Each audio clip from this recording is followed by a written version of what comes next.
Hey, good morning. Running a few minutes behind today. Had to drop Ellie off at her STEAM class. It's STEM with an extra A in it. I guess that stands for art. Sorry, I'm making you guys all dizzy. Not driving. Today I entitled my video, let's see, I'm going to go into that. Introducing myself. Hey, I'm Cindy Vochatzer-Murillo. You can find me at YouTube by the same name. So head on over there, subscribe, and hit the notifications bell so you know when I go live. Share away with your friends. I know you always watch the video and think, so-and-so could really benefit from Cindy's video today, because I do that all the time with other videos. I was like, hey, I watched this video about this, and I immediately thought of this person. So share away. Also jump into our group, Heart-Centered Advocacy, being the voice for the voiceless. It's a Facebook group. Jump in on that. And today I wanted to talk about, I've been thinking about this for the last week or so, about what the system doesn't want you to know, or I replaced the system with what they don't want you to know. So I put it as a big, broad they. I liked that. About labor and delivery, because I was talking to some people again and they were telling me that, I gotta make sure I don't make you guys dizzy,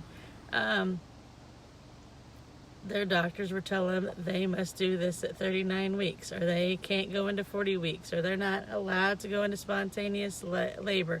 And there are exceptions to the exception to the rule, but for the most part of people need to be able to go into spontaneous labor. And you also need to know what you want to know. So the one thing that they don't want you to know is this is your labor and this is your delivery, and you get to have it how you want to. So first you need to know what kind of delivery you want. If you want an epidural, have an epidural. If you want to have natural birth, have a natural birth.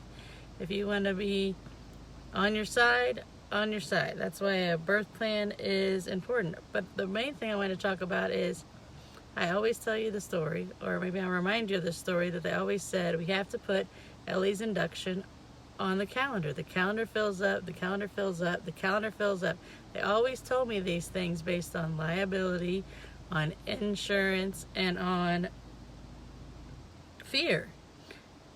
They didn't do it on what evidence-based that they needed to do, that I needed my baby to come out with spontaneous level. They're like, we have to get you on the calendar. And you know what they don't tell you? Say no. I said no. I told them every time, the day that you could put on the calendar that is Ellie's induction day is the day after she comes out. That's what I told them every single time.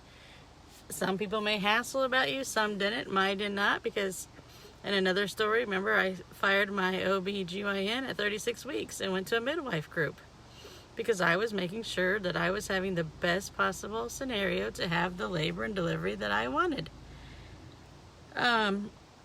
So we need to do, my tip is, look for the evidence-based medicine, not for the fear-based, not for the insurance-based, not for the liability-based. Look what's best for you, your baby, your family, and what makes sense, not because somebody is trying to pressure you into something because it's more convenient for them, or it's more convenient for their lawyers, or more convenient for the insurance company. I challenge you guys always to make decisions evidence-based, not on what somebody in your office is pressuring you to do. Always do it what is evidence-based, not fear-based, because we have so much fear. Everything, even giving birth to a baby, there is a whole bunch of feelings of that and fear that comes up naturally on its own. You don't need any pressure for somebody else. I'm really sad seeing people have these scheduled inductions because somebody told them they had to do this, which wasn't evidence-based for their specific case. And then they're in labor for 3-4 days and their baby comes out. You know what? Their baby was not ready to come out. But once you start the induction process, you have to get that little baby out. But that wasn't the best birthing experience for that mama, and that wasn't the best birthing experience for that little baby.